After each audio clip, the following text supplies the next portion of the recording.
జుట్టు రాలిపోయే సమస్యతో ఇబ్బంది పడుతున్న వారు ఇప్పుడు అధికంగానే ఉన్నారు. సాధారణంగా జుట్టు రాలడం అనేది ఒత్తిడి, హార్మోన్ల మార్పులు, పోషకాహార లోపం వల్ల వస్తుంది. కానీ కొన్నిసార్లు మాత్రం పెచ్చులు పెచ్చులుగా జుట్టు ఊడిపోతుంది. దీన్నే పేనుకొరుకుడు వ్యాధి అంటారు. ఆంగ్లంలో దీన్ని అలోపేసియా అరేటా అని పిలుస్తారు. దీనికి పేలకు ఎలాంటి సంబంధం లేదు. ఇది ఒక ఆటో ఇమ్యూన్ వ్యాధి అని వైద్యులు వివరిస్తున్నారు. అంటే మన కణాలు మనకి హెయిర్ ఫాలికల్స్కి రివర్స్ అవుతే ఈ పెయిన్ కొరుకుడు అనేది వస్తుంటుంది. ఇవి మనకి ఈ ఆటోఇమ్యూన్ అంటే టీ కణాలు, టీ సెల్స్ అనే సెల్స్ మన ఇమ్యూనిటీని అంటే మన రోగనిరోధక శక్తిని మనకు కాపాడుతూ ఉంటాయి. ఆ రోగనిరోధక శక్తి వెళ్ళి మన హెయిర్ ఫాలికల్స్ అంటే వెంట్రుకలకి తగలటం వల్ల ఈ అలోపేషియా ఏరియేటా రావడానికి ఒక కారణం. కొంతమందిలో జెనెటిక్గా అంటే వంశపారంపర్యంగా రావటం, కొంతమందికి వేరే ఆటోఇమ్యూన్ ప్రాబ్లమ్స్, కొంతమందికి కొన్ని మందుల వల్ల ఇమ్యూనిటీ అట్లా అప్గ్రేడ్ డౌన్గ్రేడ్ అయ్యి అలోపేషియా ఏరియేటా కొంతమందికి వచ్చే ఛాన్సెస్ ఉంటుంది. అసలు దీన్ని మనం ఎలా గుర్తించవచ్చు? చాలా వరకు స్కిన్ డాక్టర్ మిమ్మల్ని చూసి గుర్తించగలుగుతారు. వీటికి ఎటువంటి ప్యాచ్ టెస్ట్లు కానీ ఎటువంటి స్కిన్ బయాప్సీలు కానీ అవసరం ఉండదు.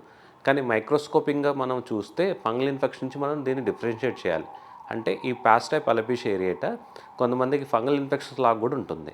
కానీ ఆ హెయిర్ తీసి మనం కల్చర్ చేసినా కానీ మైక్రోస్కోపిక్ కింద చూస్తే కానీ ఫంగల్ ఇన్ఫెక్షన్స్ ఏమో ఫంగల్ ఫిలమెంట్స్ కనబడుతుంటాయి. అలోపేషియా ఏరియేటా ప్యాచ్లో హెయిర్ ఒక క్వశ్చన్ మార్క్ అయితే ఎక్స్క్లమేషన్ మార్క్ లాగా కనబడుతుంటుంది. సో ఇట్లా మనం ఐడెంటిఫై చేస్తుంటాం. అలోపేసియా అరేటా అనేది పురుషులు, మహిళలు, పిల్లలు ఇలా ఏ వయసులో వారికైనా రావచ్చు.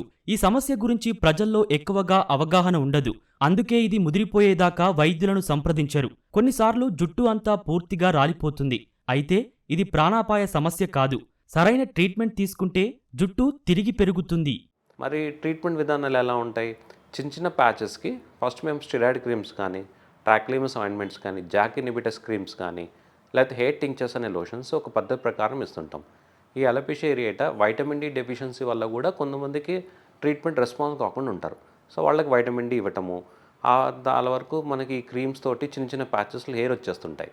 కొంతమందికి అవి కూడా రాకుండా క్రీమ్స్తో కూడా ఒక నెల 2 నెలలనే హెయిర్ రావు. వాళ్ళకి స్కిన్ లోపలికి మనము ఈ స్టెరాయిడ్ ఇంజెక్షన్స్ లేకపోతే 5FU ఇంజెక్షన్స్ ఇవ్వడం వల్ల హెయిర్ మనం కంపల్సరీ హెయిర్ సృష్టించవచ్చు. సెకండ్ టైం ఎలా ఉంటుంది? ఈ క్రీమ్ ఇప్పుడు మనం 20% కంటే ప్యాచెస్ ఎక్కువ ఉంటే వాటికి క్రీమ్స్ కానీ మనం ఆయింట్మెంట్లు రోజంతా వాడుతూ ఉండలేము. వాళ్ళకి మన ఇమ్యూనిటీ డౌన్ చేసే మెడిసిన్స్ కొన్ని ఉంటాయి. ఇమ్యూనిటీ డౌన్ అంటే మన రోగనిరోధక శక్తి మనం తగ్గించుకున్నట్టు. సో ఈ ట్యాబ్లెట్ స్టార్ట్ చేసే ముందు మీకు డాక్టర్ పలానా ఈ ఇన్వెస్టిగేషన్స్ అంటే sugar test, thyroid test, blood అన్ని టెస్టులు చేయించి పాత హిస్టరీ ఆఫ్ టీబీ కూడా ఇటువంటి ఇష్యూస్ లేకపోతే మనం ఓరల్ మెడిసిన్ స్టార్ట్ చేయొచ్చు. నెక్స్ట్ ఇప్పుడు మనం ఏమైనా లేజర్స్ ఉన్నాయా అంటే చిన్న ప్యాచెస్కి నాకు క్రీమ్స్ వద్దు లేదంటే ఇంజెక్షన్స్ వద్దన్న వాళ్ళకి ఎక్సైమర్ లేజర్ అనే లేజర్ ఉంటుంది. ఈ లేజర్ వారానికి 2 సార్లు మనం హెయిర్ వచ్చేంత వరకు మనం క్లినిక్లో తీసుకోవడం వల్ల హెయిర్ కూడా మనం తెప్పించవచ్చు. అలోపేసియా అరేటా లేదా పేనుకొరుకుడు సమస్య రాకుండా ఉండాలంటే ముందస్తుగా కొన్ని లైఫ్ స్టైల్ చేంజెస్ చేసుకోవాలి. జీవితంలో ఒత్తిడిని తగ్గించుకోవాలి. అలాగే రసాయనాలు కలిపిన హెయిర్ ట్రీట్మెంట్స్ను కూడా తగ్గించాలి. ఆహారంలో protein, iron, zinc, vitamin D అధికంగా ఉండేటట్టు చూసుకోవాలి. అలాగే తలపై ఉన్న చర్మాన్ని ఎప్పటికప్పుడు పరిశుభ్రంగా ఉంచుకోవాలి. ప్రతిరోజు యోగా, ధ్యానం వంటివి చేయాలి. ఇవన్నీ కలిపి పేనుకొరుకుడు సమస్యను అదుపులో ఉంచుతాయి.